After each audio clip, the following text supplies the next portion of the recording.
제가 부산 노회 시의 활동을 할 때에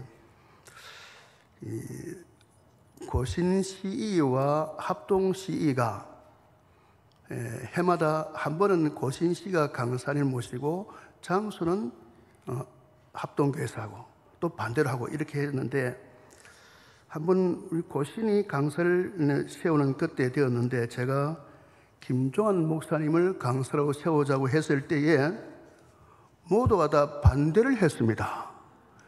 이유가 뭔가 아실까요? 새벽 기도까지 간다. 그래서 모시 못했던 그런 기억이 있습니다. 그 교회 강단에서 오늘 제 주의 말씀을 전하게 되었음을 생각할 때 많이 떨립니다. 올 겨울에 오늘이 제일 추운 것 같습니다. 혹시 제가 이 추운 날씨에 적응하더라도 양해하시고 마음으로 기도해 주시면 감사하겠습니다. 제가 창조과학운동을 하게 된 가장 중요한 동기는 제가 창조를 믿지 않았기 때문입니다. 저는 진화론을 배웠고 진화론을 가르치는 교사였습니다. 그러다가 교회를 하게 되었는데, 이유가 뭔가 하면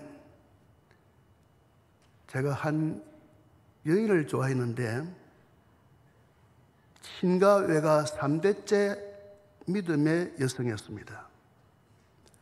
저는 대대로 불교, 유교, 무속신앙을 가진 집안 출신이었습니다.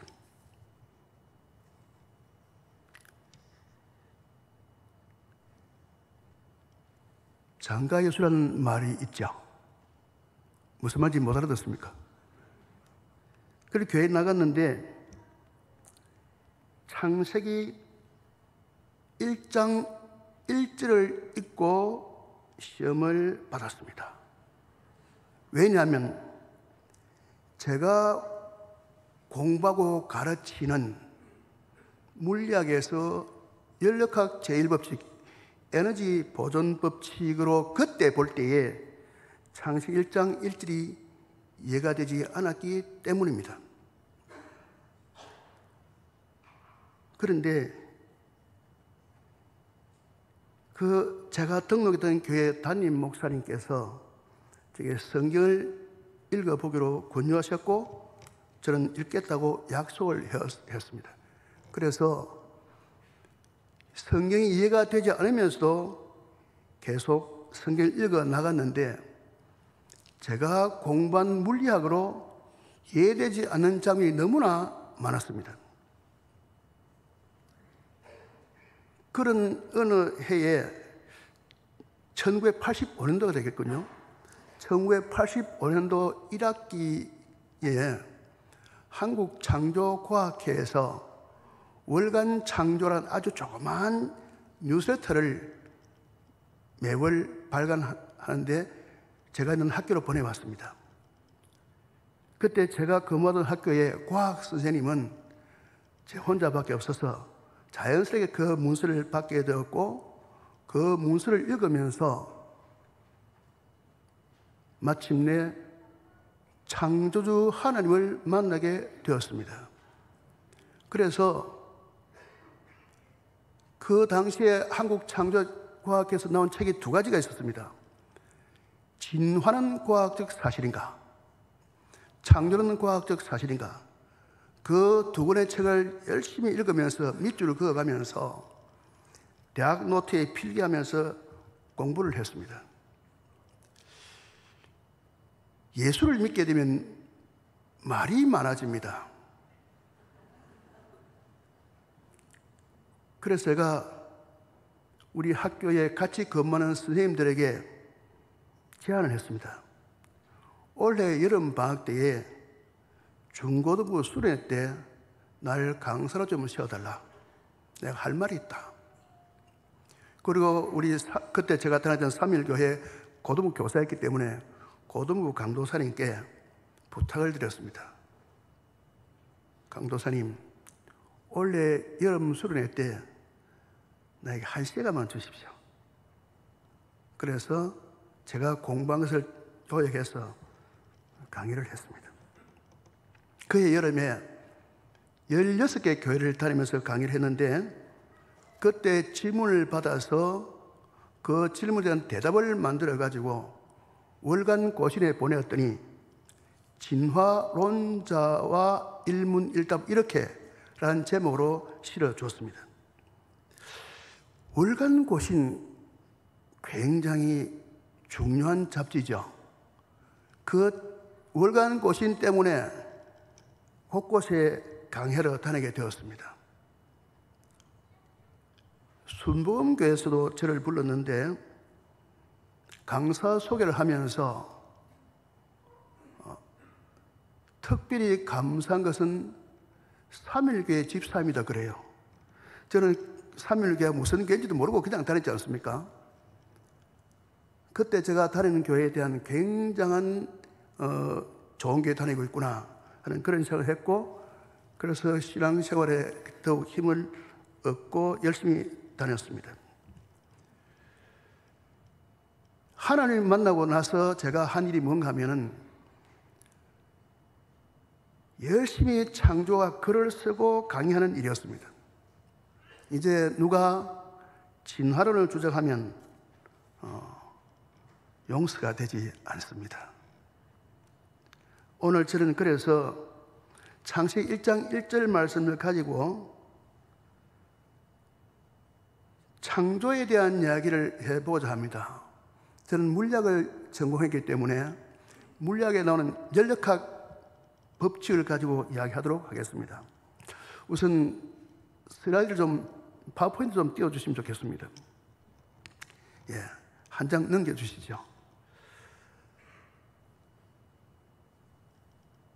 예수를 믿지 않고 진화론을 주장하는 사람들은 하나님께서 창조하셨다는 말을 굉장히 반대합니다. 아인슈타인 다음에 물리학자라고 할 수 있는 스티븐 호킹은 우주는 창조되었을 리도 없고 파괴될 리도 없으며 다만 존재할 뿐이다 라고 주장했습니다. 여러분, 학문적으로 아무리 뛰어난 학자라 할지라도 하나님의 창조를 인정하지 않으면 그분은 하나님을 만나지 못하는 사람이겠죠. 미국 생화학자이면서 과학소설가 또 저술가로 활동하고 있는 아이작 아시모프라는 사람이 있습니다. 그분이 태초에라는 책을 냈는데 우리말로 번역이 되어 있어서 제가 관심 가졌을 때에 태초에 이분은 성경을 믿구나 하는 마음이 들어서 그 책을 사서 읽었는데 마음이 매우 불편했습니다. 그 태초에라는 책에서 그는 이렇게 말합니다.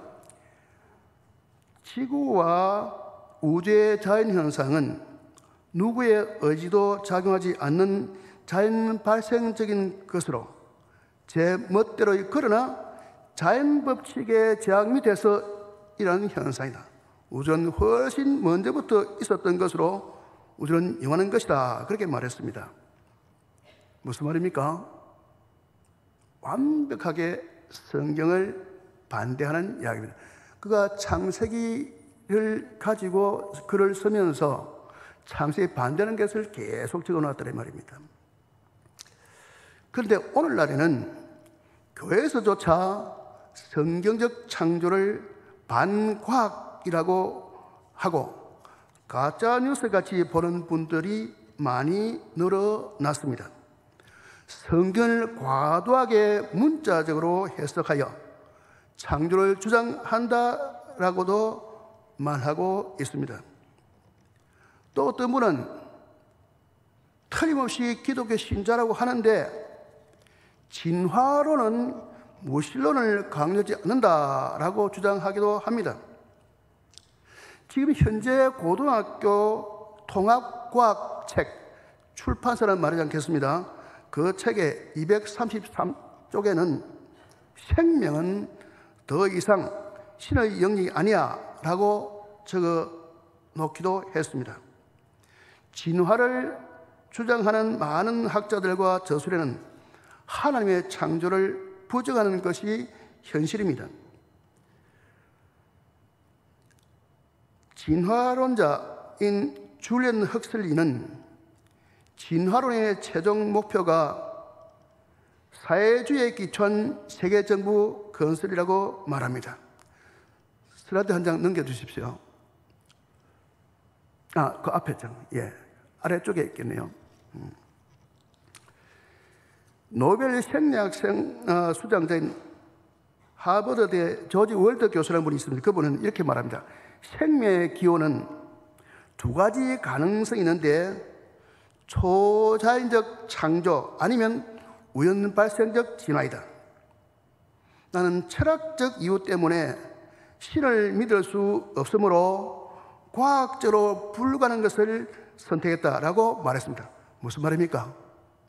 이분은 진화론을 자기는 믿는데 진화론은 과학적 증거가 없다 그 말을 하고 있습니다. 이상하지 않습니까? 과학적 증거가 없다고 하면서 어떻게 진화론을 믿을 수 있습니까? 그는 하나님 믿기 싫다 그 말입니다. 성경은 분명하게 하나님께서 창조하셨다고 말씀하고 있습니다. 첫째로 이런 생각을 해보겠습니다. 태초에 하나님이 천지를 창조하셨습니다. 아멘 있습니까?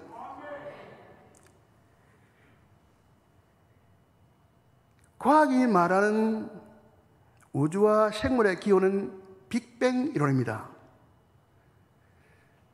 슬라이드 한 장 넘겨주시고요. 이제 저 얼굴 안 비춰도 괜찮습니다. 슬라이드를 비춰주시면 됩니다. 제가 처음 창조가 사역이 시작할 때부터 들고 다녔던 슬라이드가 바로 이 슬라이드입니다. 생명의 기원이 무엇인가? 여기에 대해서 딱 두 가지 생각이 있습니다. 한쪽은 진화론, 한쪽은 창조론입니다. 진화론은 둘 다 보십시오. 그림에 둘 다 밑에 물질이 있습니다. 물질. 그런데 창조론의 물질은 하나님께서 창조하신 것입니다. 그리고 창조 모델은 시간이 얼마 필요하다는 말 하지 않습니다. 그냥 하나님께서 창조하신 그 물질을 가지고 하나님께서 설계하신 대로 각종 생물들을 만들었다는 것이 진화 모델의 이야기입니다. 창조 모델의 이야기입니다. 진화 모델은 물질이 어디서 왔는가를 말하지 않습니다. 빅뱅 이론은 그런 이야기하는데 조금 이따 빅뱅에 다시 이야기하기로 하고요. 이 빅뱅에서 생긴 그 물질이 오랜 세월에 걸쳐서 우연히 결합되어서 생명체가 되었다. 그렇게 주장하고 있습니다. 제가 대개 창조학 강의할 때 이 학생들에게 이 두 가지를 시험 문제를 잘 내고 있습니다. 자, 하나 넘겨보겠습니다. 과학이 말하는 우주와 생명의 기원이 무엇인가? 그건 과학이 말할 때는 빅뱅 이론입니다. 이 빅뱅 이론은 과학자이면서도 성직자인 르메트르 신부님이 처음 제안했습니다. 그는 우주가 팽창하는 그 사실을 가지고 팽창하고 있다면 과거로 가면은 한 점에 모여 있었겠구나. 그런 생각을 했습니다. 그래서 우주를 구성하는 모든 물질이 한 점에 초고온, 초고압으로 밀집되어 있다고 생각했죠. 그것을 그는 초원자라고 불렀습니다. 그 초원자가 20억 년 전 폭발한 뒤에 은하계의 계속적인 후퇴, 이 후퇴는 팽창인데 그 말이죠. 이 팽창을 통해서 오늘 현재 우주가 되었다. 그렇게 주장했습니다. 그 뒤에 1956년에 지 가모프, 이 사람 원래 소련 사람들이 미국으로 건너가서 그 이름이 바뀌었죠. 가모프인데 가모 이렇게 미국식 발음했죠. 이름이 바뀝니다. 그가 이 르메트르의 생각을 조금 더 확장해서 최초의 원시 우주는 밀집한 중성자만으로 되어 있던 아주 작은 덩어리였는데 200억 년 전에 이것이 폭발하였고 극히 짧은 시간 내에 여러 가지 원소를 만들었으며 이들이 별로 발전 원료가 되었다, 그렇게 주장합니다. 이게 우선 우주의 나이가 어떻게 되었습니까? 20억 년, 르메트르 20억 년, 가모는 200억 년. 지금 현재 과학에서는 좀 전에까지는 138억 년, 지금 137억 년 그렇게 말하고 있습니다. 여러분, 나이는요 갈수록 늘어나야 되지 않습니까? 그런데 20억 년 갔다가 200억 년 갔다가 138억 년 갔다가 137억 년 갔다 이랍니다. 제가 고등학교 다닐 때 지학 교과서에는 지구 나이가 45억 년, 지금 교과서에는 지구 나이는 46억 년. 제가 고등학교 다닐 때 하고 지금하고 세월은 별로 가지 않았는데, 제가 짧은 세월을 가는 동안에 우리 지구는 1억 년이 더 늘었더라고요. 그래서 제가 과학이라는 것이 참 어렵구나 하는 생각을 하고 있습니다. 가모의 이야기를 한 줄로 정리하면 하나 넘겨주십시오. 이렇게 말할 수 있습니다. 우주가 초고온 초고밀도의 한 점에서 폭발하여 창조되었다.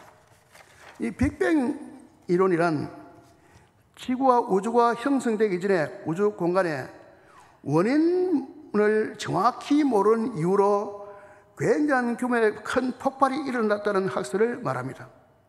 폭발로 인해서 생긴 에너지는 열 에너지, 전기 에너지, 위치 에너지, 운동이 등 다양한 형태로 나타나고 그 에너지가 안전한 형태로 자리를 잡으면서 우주가 점점 질서를 찾게 되었다고 주장합니다. 자, 이 가스 덩어리에서 오늘 인류까지 진화되어 왔다는 이야기를 하게 되는 것이죠. 처음에 모습 뭡니까? 처음에 근원을 알 수 없는 우주가 생겨났고 폭발했고 현생 우주가 되었다 하는 이것을 물리학적 진화라고 합니다. 여기 중요한 것이 하나 있습니다. 그 원물질은 어디서 왔지 하는 것입니다. 그 다음에 그것에서 무기물이 유기물이 되고 이것이 화세포에서 되었다가 원시세포까지 되었다. 화학 진화라고 합니다. 그 무기물이 유기물로 되는 것은 누가 실험해 보았을까요? 그 누구도 정확한 근거를 댈 수 없습니다. 그런데 원시세포가 단세포로 되었다가 점점 다세포로 되어서 동식물이 되고 마침내 인간까지 되었다. 이것이 생물학적 진화입니다. 그렇게 진화하게 한 방법은 어디서 왔을까요? 저는 아직도 그 방법을 모르고 있습니다. 왜냐하면 모두가 첫 에너지의 출처가 없고 그런 실험에서 성공한 적이 없기 때문입니다. 어떤 첨단 과학으로도 증명해내지 못했습니다. 저는 조금 전에 이야기했듯이 1985년도에 엄청난 변화를 가져오는데 그때 그 연력학 법칙을 가지고 이제 이 세상이 어떻게 생겨나는지에 대해서 생각할 때에 빅뱅 이론에 대해서 다시 한번 생각해 볼 필요가 있습니다. 하나 넘겨주십시오. 자, 이 빅뱅 이론은 이렇게 정리하겠습니다. 처음 우주를 구성할 원물질이 있었다는 가정이 전제되어 있습니다. 그 원물질이라고 하는 관측 불가능한 창세전에 세계가 있었다는 뜻이 됩니다. 또 하나는 관측 불가능한 시간 동안에 질서가 증가하고 있었다는 뜻이고 우주 창생 이전에 이미 물질과 시간이 있었다는 뜻이 될 것입니다. 즉 우주는 영원 전부터 영까지 스스로 존재하는 뜻이기도 합니다. 그런데 이 설명은 에너지 보존 법칙과 에너지 쇠퇴 법칙의 정면으로 위배되는 주장입니다. 잠깐 연력학 법칙이 무엇인지 살펴보도록 하겠습니다. 한 장 넘겨주십시오. 연력학이 무엇인가? 열이 일과 어떤 관계가 있는가를 설명하는 그런 학문인데, 연력학 지식의 모든 기반이 되는 가장 중요한 법칙을 연력학 법칙이라고 합니다. 이 열이 있으니까 온도가 있겠죠.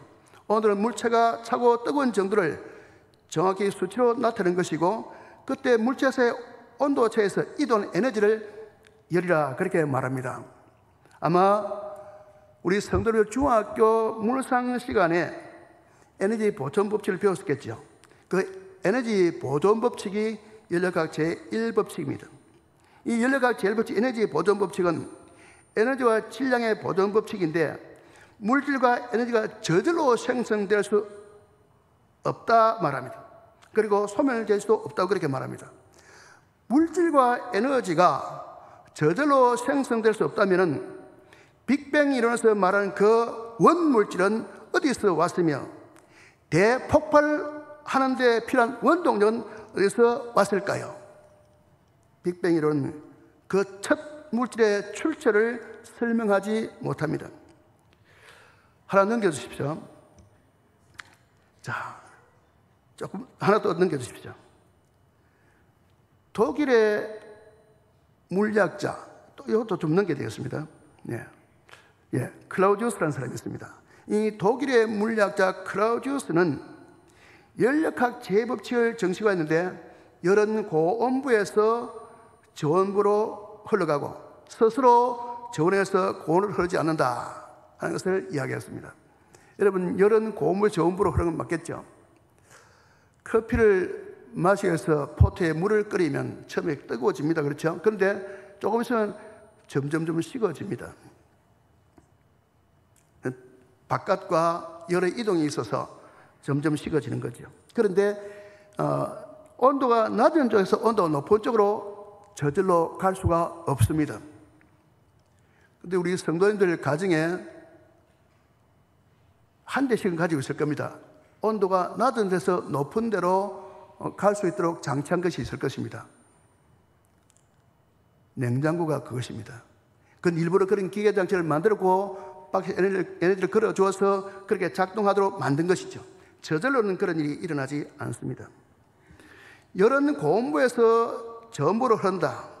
이 말은 에너지가 점점 설모가 없어져 간다, 그런 뜻입니다. 에너지의 전체 양은 보존되지만은 방금 이야기한 그 자연의 비가역성 때문에 유용하게 사용할 수 있는 그 부분이 점점 줄어간다 이야기할 것입니다. 이를 쉽게 이야기하자면은, 저는 학교에 있을 때 학생이 이렇게 설명드렸습니다. 학교 올 때 엄마한테 10,000원을 받아왔는데 3교시 때 배가 고파서 매점에 가서 빵을 1,000원짜리 사 먹었다. 그럼 어떻게 됩니까? 이 아이가 가지고 있던 돈은 10,000원이었는데 1,000원에 해당되는 빵을 사 먹었으니까 그 현금 9,000원과 1,000원에 해당되는 빵이 내 몸속에 있죠. 다 합치면 10,000원 맞습니다. 그렇죠?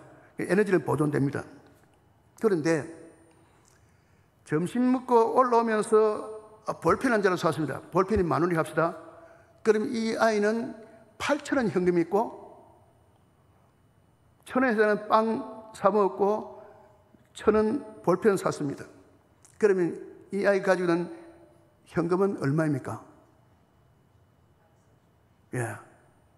그러면 나머지 2,000원에 해당되는 것은 다시는 현금으로 사용할 수가 없습니다. 그것이 에너지의 질이 나빠졌다, 그 말입니다. 반응이 없는 거 보니까 이해가 안 되는 것 같습니다.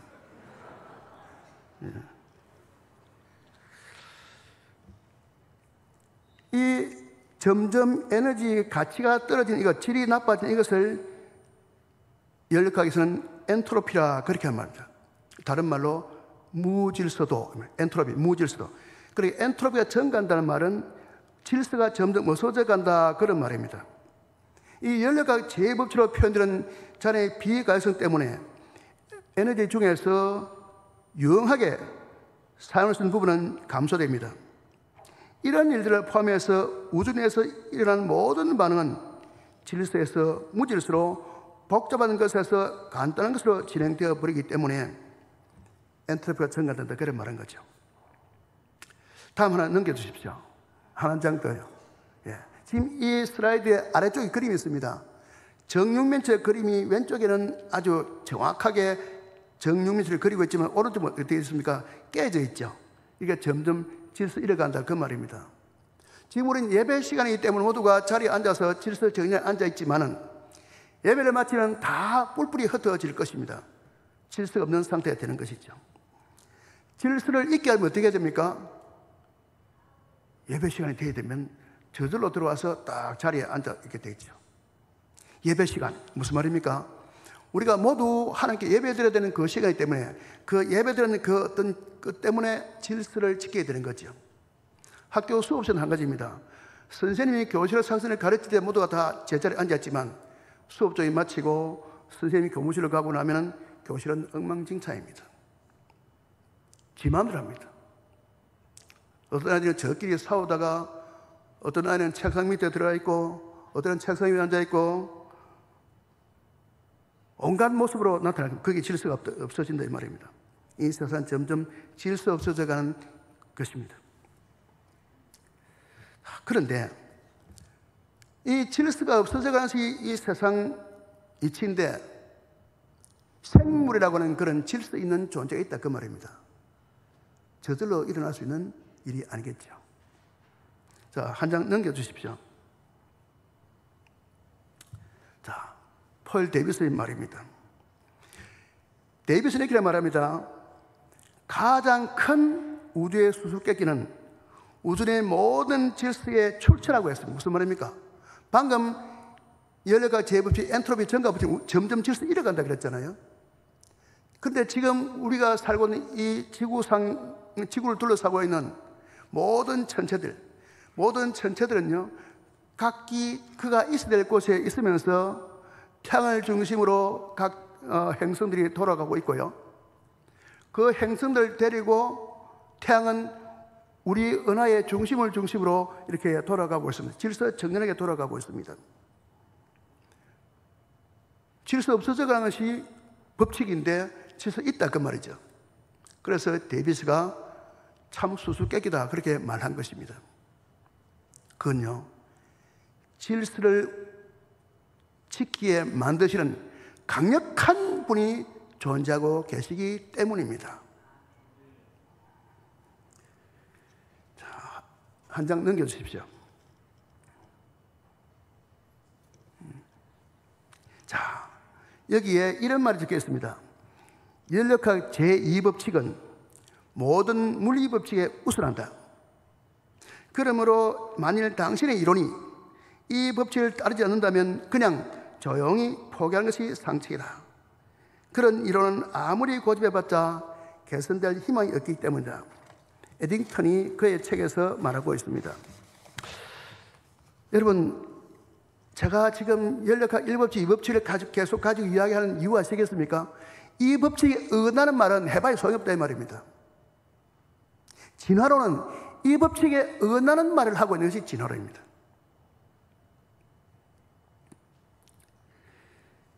모든 법칙이 우선한 연력학 제2법칙에 어긋나는 진화론을 과학자들이 진리인 줄 믿고 있습니다.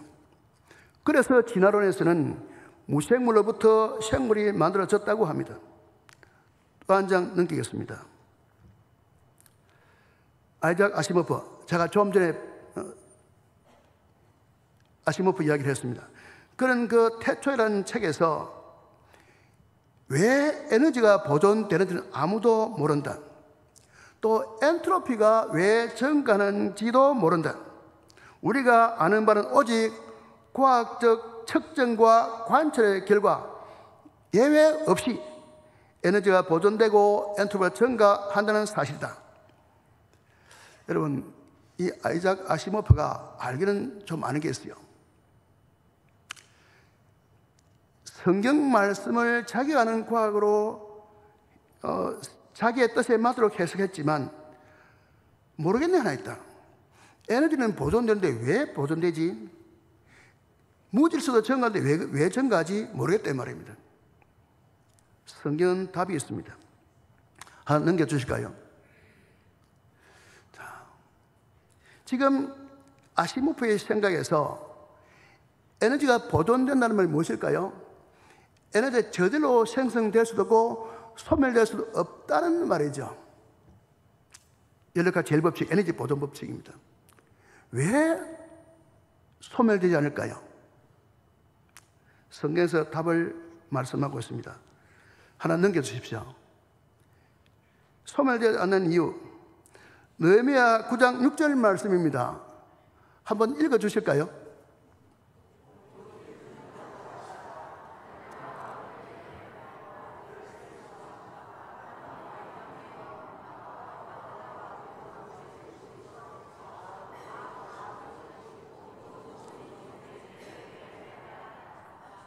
감사합니다.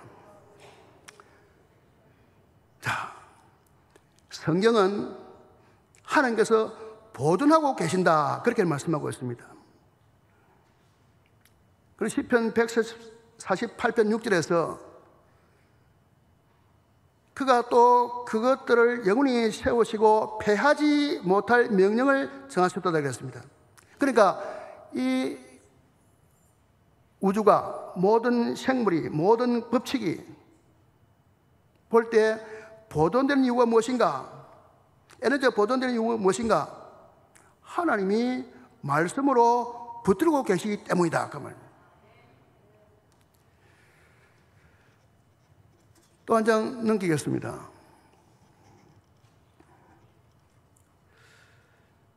여러분, 하나님 붙들고 계십니다. 지금 여기 골로새서 1장 17절에 또한 그가 만물보다 먼저 계시고 만물이 그 안에 함께 섰느니라 했습니다.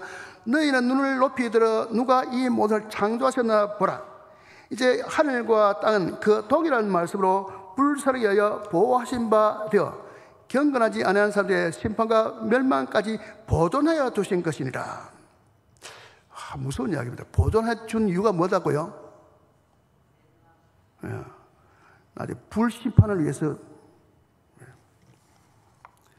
하나님께서 창조하시던 일을 마치셨다는 사실이 바로 에너지가 보존된다는 이야기죠.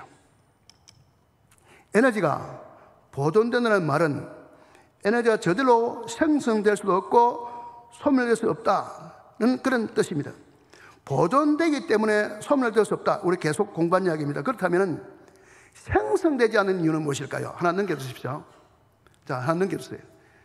자, 생성되지 않는 이유. 같이 한번 읽어주십시오. 시작.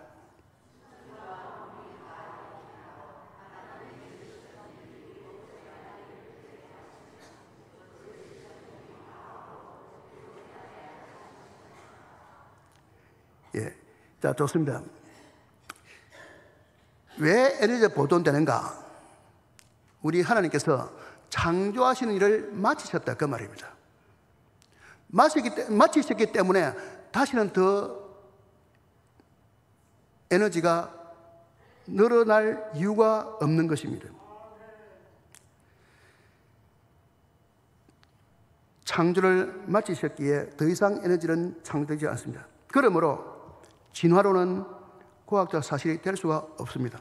앞에서 말씀드린 연료가 제1법칙과 연료가 제2법칙은 우주와 그 안에 모든 물질과 생물체가 저절로 생겨날 수 없다는 결정적 증거입니다.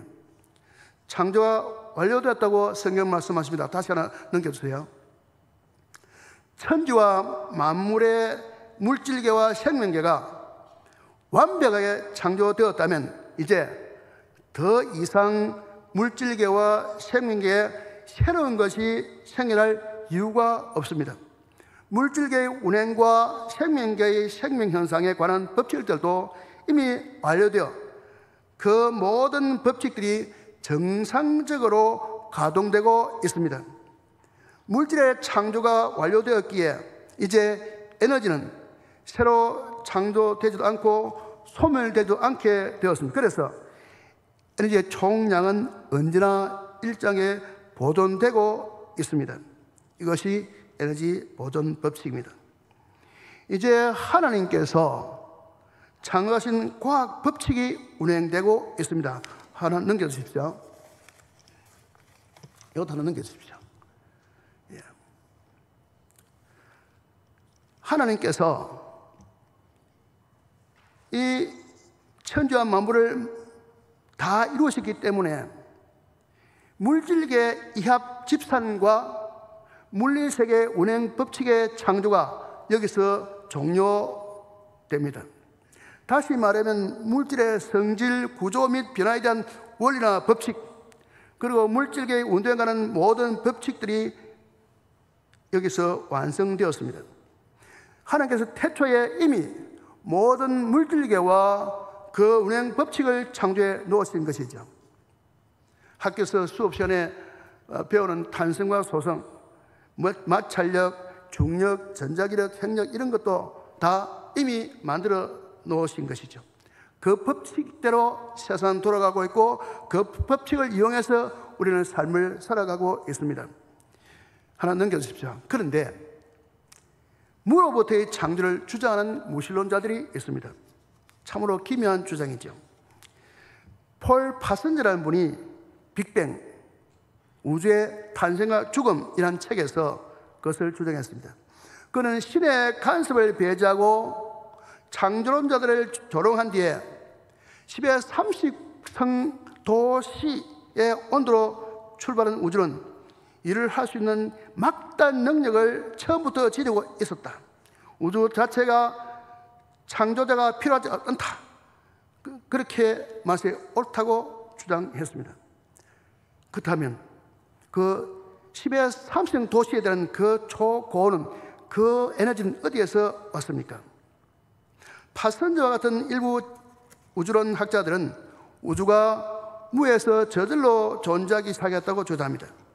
그들은 우주가 진공의 양자 요도로부터 출현했다고 믿습니다. 그러나 거대한 우주가 소립자의 양자 요도로부터 나왔다는 것은 현실성이 전혀 없는 가설입니다. 권진혁 교수의 책에 그렇게 밝혀 놓았습니다. 무신론자가 말하는 무로부터의 창조는 그야말로 우리를 미궁에 빠뜨리고 맙니다. 그럼 그 양자는 도대체 어디서 왔다는 말일까요? 에너지 보존 법칙에 바로 어긋나는 주장이 될 것입니다. 양자, 우리 눈으로 보는 세계는 거시세계고 그 아주 작은 세계, 그 세계에 물질이 있을 때에 양자라는 상태로 있다, 그렇게 말합니다. 아주 우리 눈으로 보지는 아주 작은 알갱이나 그런 말입니다. 더 이상 나눌 수 없는 아주 에너지의 최소량이다, 이렇게 말합니다. 어디서 왔을까요? 하나님을 이야기하지 않고 어떤 것도 존재할 수 있는 근거는 에너지 보존 법칙이 있을 수가 없는 것입니다. 그래서 우리는 창세기로 돌아가야 됩니다. 창세기로 돌아가야 답이 있습니다. 태초의 그 순간은 과학적으로 설명이 불가능합니다.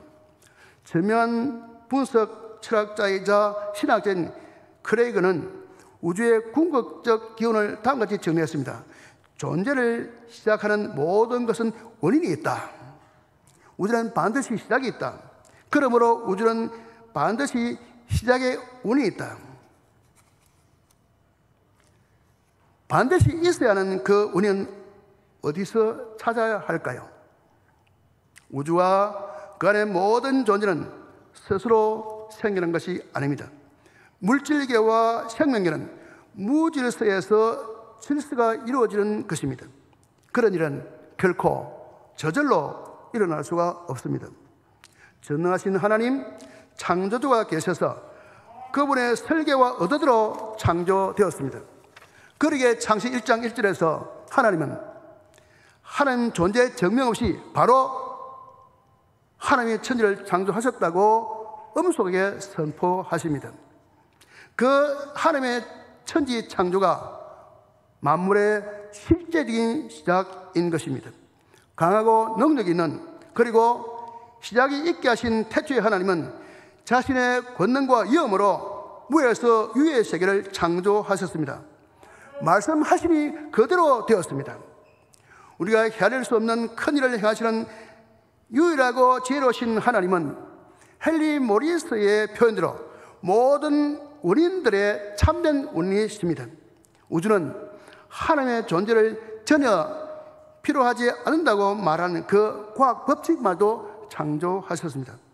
시편 3편 6절에 여호와의 말씀으로 하늘이 지음이 되었으며 그 만상을 그의 입견으로 이뤘도다.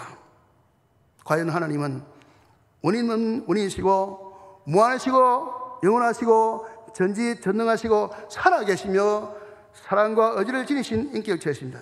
그 하나님은 이렇게 말씀하십니다. 태초에 하나님이 천지를 창조하시니라. 이 태초는 시간의 시작을 말하고 하나님 엘로힘이라 했습니다. 전능자, 창조주를 말하죠. 천 공간의 창조지 물질의 창조입니다. 창조, 이것은 모든 만물을 창조할 뿐만 아니라 제가 조금 전에 말했던 과학 법칙도 다 창조하신 것입니다. 하나님은 창조주이십니다. 그 창조하신 하나님께서 우리를 위해서 구속주로 세우신 그리스도께서 성신하셔서 이 땅에서 사실 때에 예수 그리스도께서도 역시 창조주 신앙을 나타내셨습니다. 누가복음 10장 21절과 마태복음 12장 25절에 그때 예수께서 성령을 기뻐하시며 이러시되 천지의 주제이신 아버지여 라고 말씀합니다. 천지의 주제이신 아버지, 예수님이 말씀하신 창조주 고백입니다. 자, 하나 넘겨보겠습니다. 원인이 있었기 때문에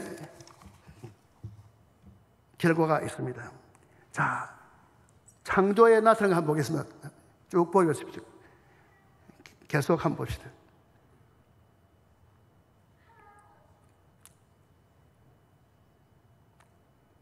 우리 하나님 창조하신 시간과 공간과 물질인데요, 저는 이 창세기 1장 1절을 읽고 또 시간과 공간 물질을 볼 때에 하나 더 보시죠. 예, 그러면 다 나타납니다. 참 기가 막히게도 우리 하나님이 삼일체 하나님이시니까 시간, 공간, 물질 삼일체로 우주가 되는 것이고, 시간도 과거, 현재, 미래 삼위가 있습니다. 그렇죠? 세 가지. 물질도 에너지 운동 현상이 벌어집니다. 공간은 가로 세로 높이가 있습니다. 여러분, 우리 하나님께서 세계를 창조하실 때에 시간과 공간과 물질을 창조해서 그걸 다 또 세 가지씩 말하니까 9색이 맞죠? 전방도 9색이 맞아야 장사가 됩니다. 알아듣는지 모르겠습니다. 우리 아버지 하나님께서 하신 일이 9색이 맞습니다. 333. 여러분, 우리나라 군인 부대가 세 가지가 있죠. 육군, 해군, 공군, 그리고 해병대 있지 않습니까? 그런데 이 세 가지, 네 가지 다 말하지 않고 산군 그래 말합니다. 산군 말하면 다 들어갑니다. 모든 3입니다. 3. 나라도 입법, 부, 행정부, 사법부가 있습니다. 그렇죠? 곳곳에 3을 냈습니다. 이게 왜 그럴까? 우리나라 사람들이 좋아하는 삼신할미도 왜 3일까요? 그렇죠? 저는 이것을 생각할 때 우리나라 조상들도 틀림없이 홍수 때 살아남은 노아의 후손들이라고 생각합니다. 그래서 우리가 다 3으로 된 이야기를 많이 하더라고요. 자, 좋습니다. 하나 넘겨갈게요. 자,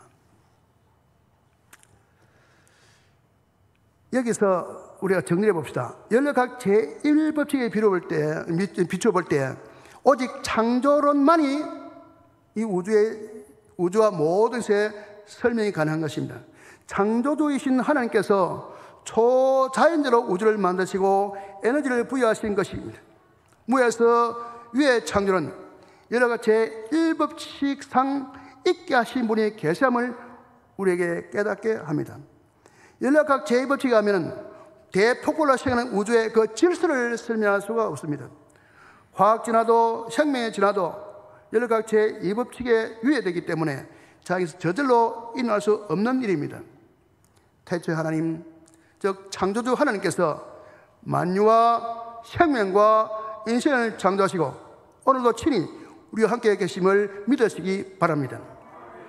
둘째로 창조주 하나님은 지금도 살아계신 하나님이십니다. 히브리인들이 믿는 하나님은 살아계신 하나님이십니다. 여호와께서는 산에서 불길 가운데에서 이스라엘 일구를 직접 대면하고 말씀하셨습니다. 그때에 이스라엘 지파의 수령들과 장로들이 모세에게 하는 말이 있습니다. 신명기 5장 26절에서 육신을 가진 자로서 우리처럼 살아계시는 하나님의 음성을 불 가운데서 바람을 듣고 생존한 자가 누구니까? 이렇게 말하면서 살아계시는 하나님에 대한 그들의 경외심을 나타내었습니다. 시편 42편 2절에 내 영혼이 하나님 곧 살아계시는 하나님을 갈망하느니 내가 어느 때에 나아가서 하나님의 얼굴을 배울까? 라고 하면서 예배에 있어서의 하나님의 존재가 된 깊은 갈망을 나타냅니다. 우리가 믿는 하나님은 살아계시는 하나님이십니다. 그러기에 하나님의 백성이 우리에게 예배에 대한 갈망, 하나님에 대한 갈망, 말씀에 대한 갈망이 있어야 할 것입니다. 마태복음 16장 16절에서는 시몬 베드로가 대변에 주는 그리스도시요 살아계신 하나님의 아들이시니다 라고 신앙 고백을 했습니다. 살아계신 하나님이 저와 여러분의 하나님이심을 믿으십니까? 하나님께서 살아계신다는 사실이 바로 하나님이 존재하시는 증거 아니겠습니까?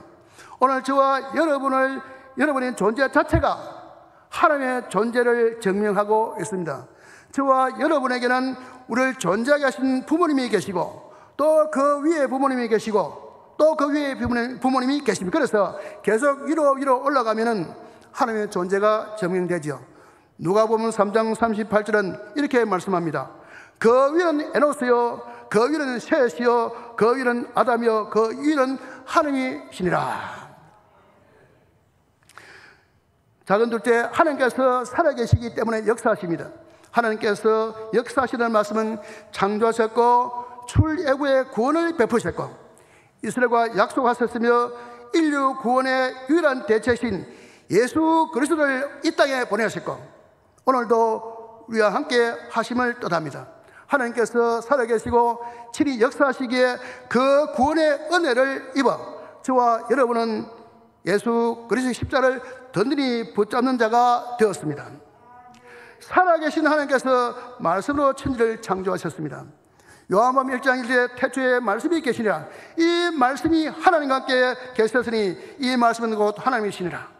여기서 말씀은 만물의 원리를 직접 제정하신 인격을 가지신 절대자를 뜻합니다. 요한복음 1장 1절에 그가 태초에 하나님과 함께 계셨고 3절에 만물이 그로 말미암아 지은 바 되었으니 지은 것이 하나도 그가 없이는 된 것이 없느니라 했습니다. 그가 누구십니까?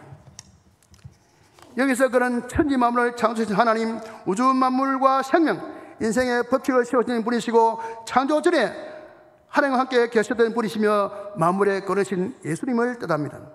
창세기 1장 1절은 세상의 만물의 근원을 선포하고 요한복음 1장 1절은 그 시작하신 분이 구주로 오신 예수님이라고 선포하고 있습니다. 요한복음 1장 14절은 이렇게 말씀합니다. 말씀이 육신이 되어 우리 가운데 거하심에 우리가 그의 영광을 보니 아버지의 독생자의 영광이요 은혜와 진리가 충만하더라. 말씀이 육신이 되셨습니다. 하나님과 함께 계셨던 그 말씀이 육신이 되어 우리 가운데 오신 예수님, 성삼위 하나님 중 제2신 성자 하나님이십니다. 그분이 이 땅에 오셔서 하나님의 구속의 복음을 전하셨습니다. 우리 가운데 오신 예수님은 또한 복음의 실체이셨습니다. 말씀에 의하여 만물이 창조되었고 말씀 안에 생명이 있었습니다. 이것이 복음의 비밀이고 저와 여러분의 영원한 생명의 보장인 줄로 믿으시기 바랍니다. 셋째로 창조주 하나님은 우리와 시작과 마지막을 책임지십니다. 슬라이드 하나 보여주십시오.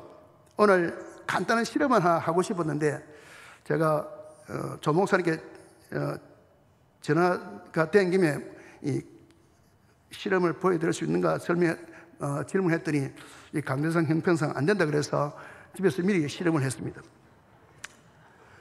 이 실험은 초등학교 5학년 2학기 과학책에 나오는 이야기입니다. 산과 염기, 그것을 지식을 이용해서 여러 가지 영역을 분류하는 그런 실험인데 오늘 여기서는 영역을 분류하는 실험이 아니고 그 실험 결과를 우리 삶에 어떻게 적용하는가 하는 것을 생각해 보자 합니다.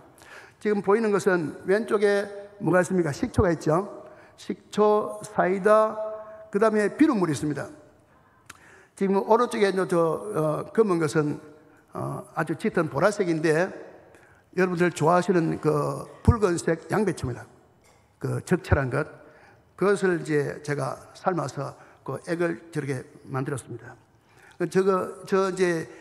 양배추, 붉은 양배추 액을 이렇게 부었습니다. 부었더니 색깔이 다 달라졌습니다. 다음 보십시오. 이렇게 변했습니다. 자, 학교 실험에서는 영역을 분류하기 위해서 하지만 여기서는 제가 하고 싶은 이야기 뭐냐면 그 적체에 추출한 그 추출물이 만나는 그 다른 물질에 따라서 색깔이 다 변한다 그 말입니다. 사람도 누구를 만나느냐에 따라서 그의 사고방식, 언어 행실, 정서, 사람 됨됨이가 달라집니다. 오늘 제가 소개할 사람이 한 분 있습니다. 다윈입니다. 여러분, 다윈은 어떤 분이었습니까? 다윈은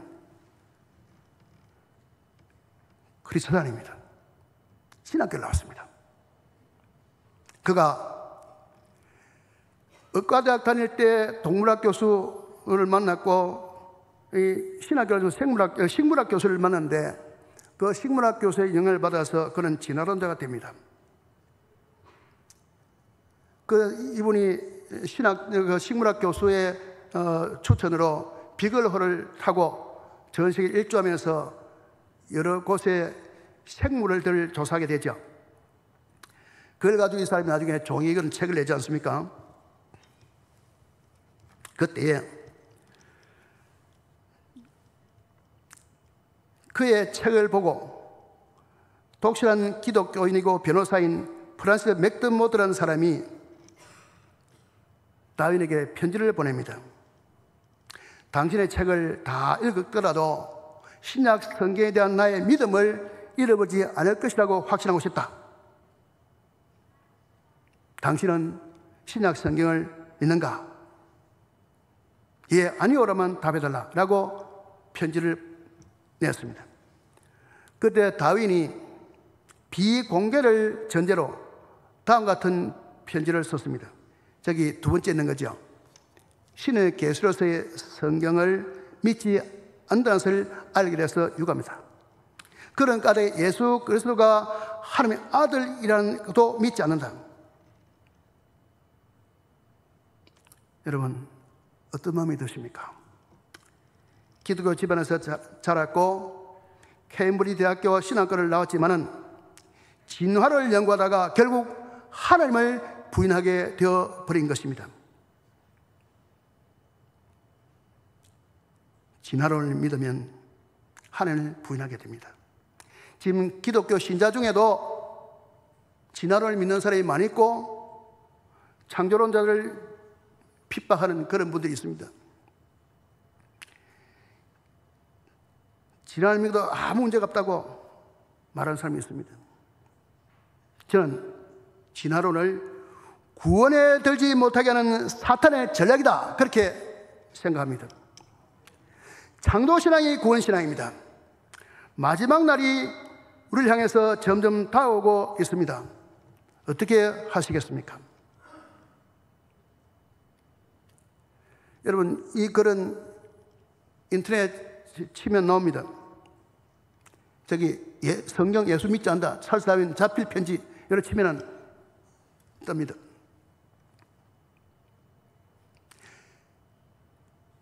제가 저 글을 발견하고 원래 그는 군에 든 백성이 아니었구나, 그런 생각했습니다. 다음 장 봅시다.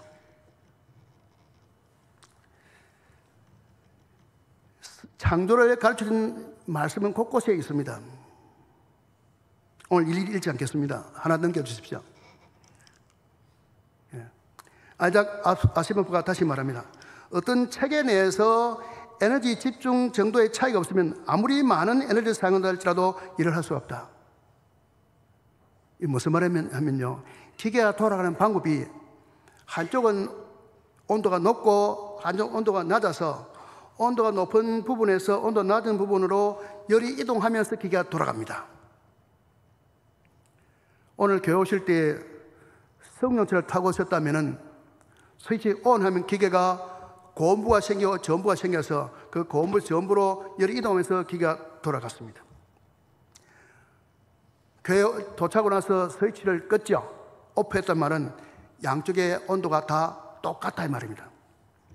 여기 에너지 집중 정도의 차이가 없다 그 말은 온도가 똑같아졌다 그 말입니다. 똑같아지면은 기계는 돌아가지 않습니다. 어떤 기관도 양쪽의 온도가 똑같으면 기계가 돌아가지 않습니다.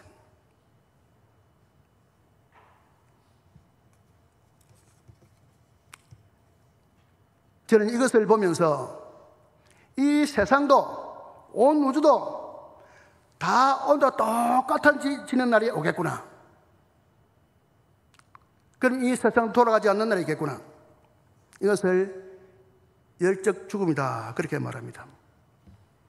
이 과학적으로도 세상에 종말이 올 것입니다. 하나 넘겨주십시오.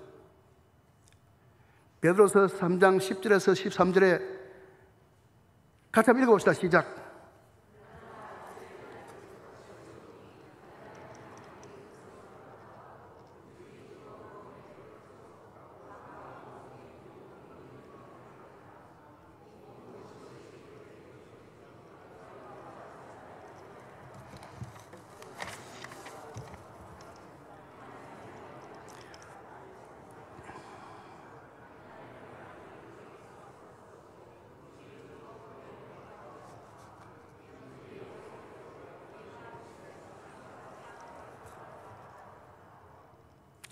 세상에 종말이 있다는 말씀입니다.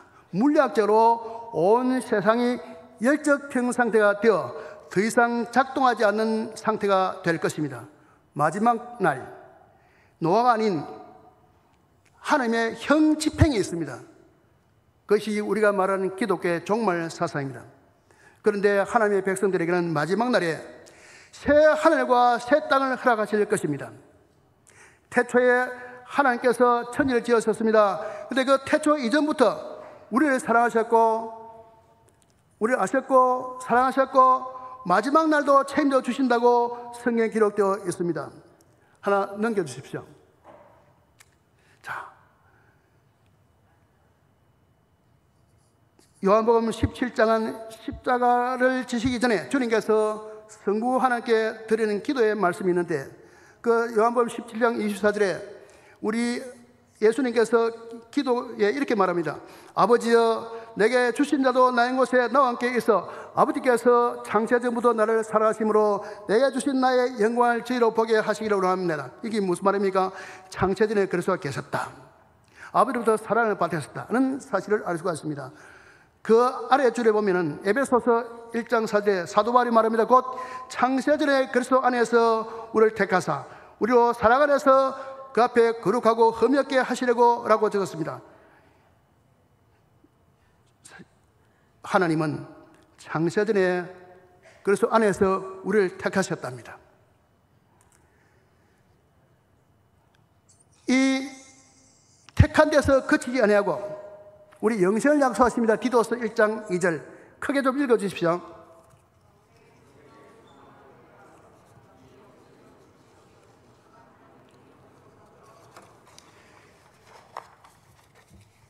영생은 거짓이 없으신 하나님이 영원 전부터 약속하신 것이랍니다. 성도 여러분, 태초에 하나님께서 세상이 있기 전에 우리 믿는 자의 영생을 약속하셨답니다. 얼마나 은혜가 넘치는 말씀입니까? 저와 여러분은 창세 전에 그래서 안에서 택한 백성이기 때문에 다 구원에 들었다, 그 말이 아니겠습니까? 창세 전에 그래서 안에서 택정한 백성, 어디에서도 어떤 상황에서도 반드시 하나님께서 찾으십니다. 열흘 전에 제가 경산에 갈 일이 있었습니다. 대한기독교 상담학회 활동을 같이 했던 목사님이신데 가면서 서로 어떻게 예수를 믿게 되었는지 서로 이야기를 했습니다. 그때 그 목사님께서 하신 말씀이 있습니다. 그분은 수도자가 되기 위해서 합천을 향해서 가고 있는 중이었답니다. 그가 수도자가 되기 위해서 들어간 어떤 곳이 있었겠죠? 가다가 그걸 어떻게 하면 그 길로 갈 수 있는가 길을 어떤 여성에 물었답니다. 그런데 그 여성분이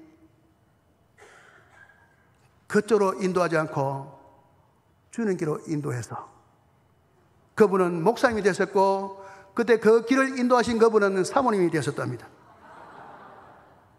여러분, 하나님은 어떤 상황 속에 있어도 창세 전에 그래서 안에서 택정하신 분은 반드시 찾아내신다는 사실을 믿으시기 바랍니다. 태초부터 우리를 사랑하시던 하나님께서 천국까지 보장해 주셨다는 말씀입니다. 베드로서 1장 10절 11절에 그러므로 형제들아 더욱 힘써 너희 부르심과 택하심을 굳게 하라. 너희가 이것을 행한 적 언제든지 실족하지 아니하리라. 이같이 하면 우리 주 곧 구주 예수 그리스도의 영원한 나라에 들어감을 넉넉히 너에게 주시리라. 기독교는 기록된 말씀의 종교입니다. 다른 종교는 인간이 찾아낸 종교입니다. 세상이 존재하고 인간이 그 세상에 살아가고 있습니다. 인류에게 이 세상에서 삶은 행복도 불행도 찾아옵니다. 이 인생 문제 해법은 우리는 뭐라고 표현합니까? 구원이라 그럽니다. 기독교는 인간에게는 그 구원의 방법이 없다고 말합니다. 말씀하시는 여호와께서 구원하신다고 말합니다. 이것을 우리는 타력구원이라고 합니다. 인간이 스스로의 노력으로 찾을 해법이 있다고 말하는 종교가 있습니다. 그것을 자력구원이라고 말합니다. 그러나 인간에게는 구원의 능력이 원래 없습니다. 생로병사의 진행 과정에서 결코 벗어날 수 없는 태생적 한계가 있습니다. 천지를 지으신 하나님은 우리 인류에게 살 길을 열어주셨습니다. 대책 없는 인생을 사랑하셔서 구원의 유일한 대체이신 예수 그리스도를 이 땅에 보내주셨고 십자가로 승리하게 하심으로 예수 그리스도를 믿는 자는 영생에 들게 하셨습니다. 그 구원의 계획은 창세전에 하나님께서 그 안에서 세워두신 것입니다. 하나님은 창조주이시기에 구속주이십니다. 어느 날 한 10년 전일 것입니다. 아내가 제게 들려준 말이 있습니다. 과거에 3일교회를 담임하셨던 박영중 목사님께서 헌 목사님이 마사교회 출신이냐라고 물으셨답니다. 저는 초등학교 5학년 때 김해 생리면 마사리에 있는 철교회 마사교회를 몇 주 다닌 적이 있습니다. 저는 그 이후에 고향교회를 까마득 잊고 살았습니다. 그런데 그 고향교회에서는 제가 3일교회에 다니는 것을 알고 있었다는 뜻이 아니겠습니까? 그 말을 듣는 순간에 제게 밀려오는 감동이 있었습니다. 내 원고향 천국교회에서도 날 지금도 기억하고 있다는 말씀이구나 하는 그런 가슴 떨리는 감동 말입니다. 고향은 우리를 가슴 떨리게 합니다. 우주 만물과 생물과 인류를 지으신 살아계신 하나님께서 시작도 마지막도 책임지신다고 성경 분명히 말씀하고 있습니다. 슬라이드 하나 보여주실까요? 여러분, 저기 계시록 21장 6절 7절만 좀 읽어봅시다. 시작.